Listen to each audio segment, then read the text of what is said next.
હાસ્ય. કાચના ઘરમાં રહેનારે રતિલાલ બોરીસાગર. એક પુસ્તકમાં મેં એક વાક્ય વાંચ્યું. દરેક માણસને લાંબુ જીવવાની ઈચ્છા હોય છે, પરંતુ ઉંમર વધે તેવું કોઈ કરતાં કોઈ ઈચ્છતું નથી. આ વાક્ય એક મિત્રને વંચાવી મેં એમને પૂછ્યું, આ વાક્ય કોનું હશે? સ્ત્રીનું કે પુરુષનું? સ્ત્રીના મનમાં આ વિચાર આવ્યો હશે કે પુરુષના મનમાં? આવો વિચાર સ્ત્રીના જ મનમાં આવ્યો હોય. પુરુષને વળી કયા દિવસે ઉંમરની પડી હોય છે?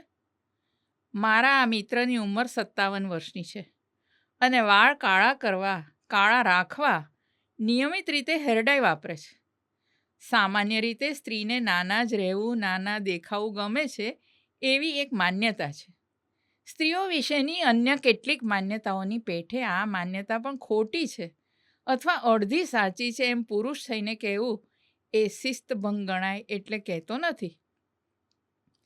એ સાચું છે કે સ્ત્રીને પોતે હોય તેના કરતાં નાના દેખાવાનું ગમે છે, પણ માત્ર સ્ત્રીને જ ગમે છે એવું નથી, પુરુષોને પણ ગમે છે. એમ પુરુષ તરીકે કહું તો ખાનગી વાત જાહેર કરી દેવા બદલ પુરુષો મને ક્ષમા કરે એવી મારી વિનંતી છે. પુરુષને ઉંમરની પડી નથી હોતી, લેશ માત્ર પડી નથી હોતી, એ સાચું છે, સાવ સાચું છે.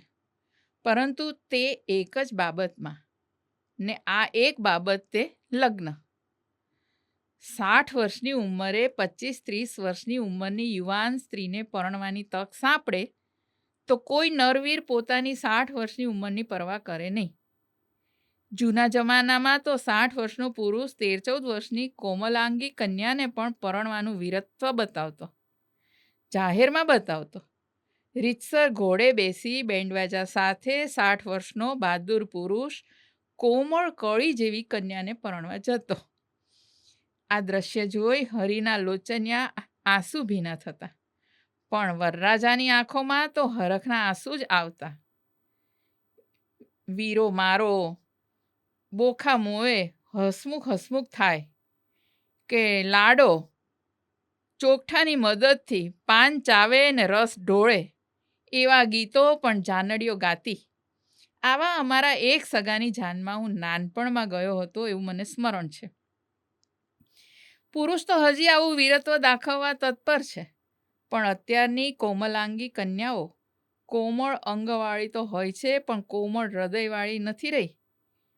મોટી ઉંમરના પુરુષને એ તરત જ રિજેક્ટ કરી દે છે. ઉત્તર પ્રદેશમાં આવી રીતે પરણવા નીકળેલા 65 વર્ષના કોળ ભર્યા વરરાજાને છેક પોતાના આંગણા સુધી આવવા દઈ કન્યા તથા એની કરાટે અને જુડો શીખેલી સખીઓએ ઘોડા પરથી પછાડી જુડી નાખ્યો હતો. એવા સમાચાર કેટલાક વર્ષ પહેલાં વર્તમાનપત્રોમાં પ્રગટ થયા હતા.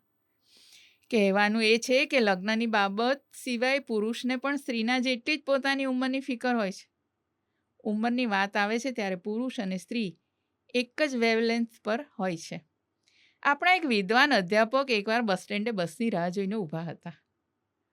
અગાઉના સમયમાં અધ્યાપક કહો એટલે એમાં વિદ્વાન હોવાની વાતનો સમાવેશ આપમેળે થઈ જતો હતો. હવેના સમયમાં દરેક અધ્યાપક પર વિદ્વાન હોવાનો આક્ષેપ મૂકી શકાતો નથી. એ વખતે પાછળથી એક કન્યાએ મંજુલ સ્વરે કહ્યું, કાકા જરા જવા દો ને. અધ્યાપકે પાછળ ફરીને જોયું. નવલકથાના અનેક સ્ત્રી પાત્રો એક સામટા યાદ આવી જાય એવી એક નવયૌવના ઊભી હતી. આ નવયૌવનાએ મને કાકાના સંબોધનથી સંબોધ્યો. આ વિચારે પૂર્ણ શ્વેતકેશી એટલે કે જેના રહ્યા સયા બધા વાળ ધોળા થઈ ગયા છે તેવા અધ્યાપક મહોદયનું હૃદય ખિન્નતાથી ભરાઈ ગયું. બસ હવે હું કાકો. આ પ્રશ્ન દિવસો સુધી તેમને સતાવતો રહ્યો. પરિણામે હતી એનાથી પણ એમની ઉંમર વધુ દેખાવા લાગી. એટલે જ આજની દયાળુ યુવતીઓ મોટી ઉંમરના પુરુષોને અંકલ કહીને બોલાવે છે. કાકાના સ્થાને અંકલ સાંભળવાનું અર્થ તો એનો એ જ હોવા છતાં કાકાઓને સારું લાગે છે. પ્રેમાનંદના નળાખ્યાનમાં દમયંતી સ્વયંવરનું સુંદર વર્ણન છે. દમયંતીને પરણવાની આશાએ આવેલા વૃદ્ધ રાજાઓએ સ્વયંવરની આગલી આખી રાત મેકઅપ કરવામાં ગાળી હતી. દાઢીનો એક પણ સફેદ વાળ દેખાઈ ન જાય તે માટે લોહીના ટસિયા ફૂટ્યા ત્યાં સુધી અસ્ત્રા ઘસ્યા હતા એવું વર્ણન પ્રેમાનંદે કર્યું છે. રમણભાઈ નીલકંઠના નાટક રાયનો પર્વતમાં વૃદ્ધ રાજા પર્વતરાય યુવાન થવાના લોભમાં જીવ ગુમાવે છે એવી વાત આવે છે. રાજા યયાતિએ યુવાન થવા માટે પોતાના પુત્ર પુરુના યૌવન સાથે પોતાનું વૃદ્ધત્વ એક્સચેન્જ કર્યું હતું એવી પૌરાણિક કથા છે. ટૂંકમાં વધતી જતી ઉંમરની ચિંતા આદમ અને ઈવના સમયથી પુરુષો અને સ્ત્રીઓને સરખી રીતે થતી આવી છે. મારા એક 64 વર્ષના મુરબ્બી મિત્ર ટી શર્ટ પહેરે એવી એમના 60 વર્ષના પત્નીની ભાવના હતી. પણ મિત્રે કાયમ જબ્ભા પહેરેલા એટલે એમનું મન માનતું નહોતું. એકવાર એમના પત્નીએ કહ્યું, તમે ટી શર્ટ પહેરી તો જુઓ, મને લાગે છે કે તમે 10 વર્ષ નાના લાગશો. આ સાંભળી મિત્ર તે જ દિવસે અડધો ડઝન ટી શર્ટ લઈ આવ્યા. સારાંશ એ કે દરેક માણસને લાંબુ જીવવું ગમે છે, પણ શું સ્ત્રી કે શું પુરુષ? ઉંમર વધે તે કોઈને ગમતું નથી. એટલે પુરુષોએ અખિલ વિશ્વ પુરુષ સંમેલન યોજી સ્ત્રીની ઉંમરની સભાનતા વિશેની બધી જોક પાછી ખેંચી લેવી જોઈએ.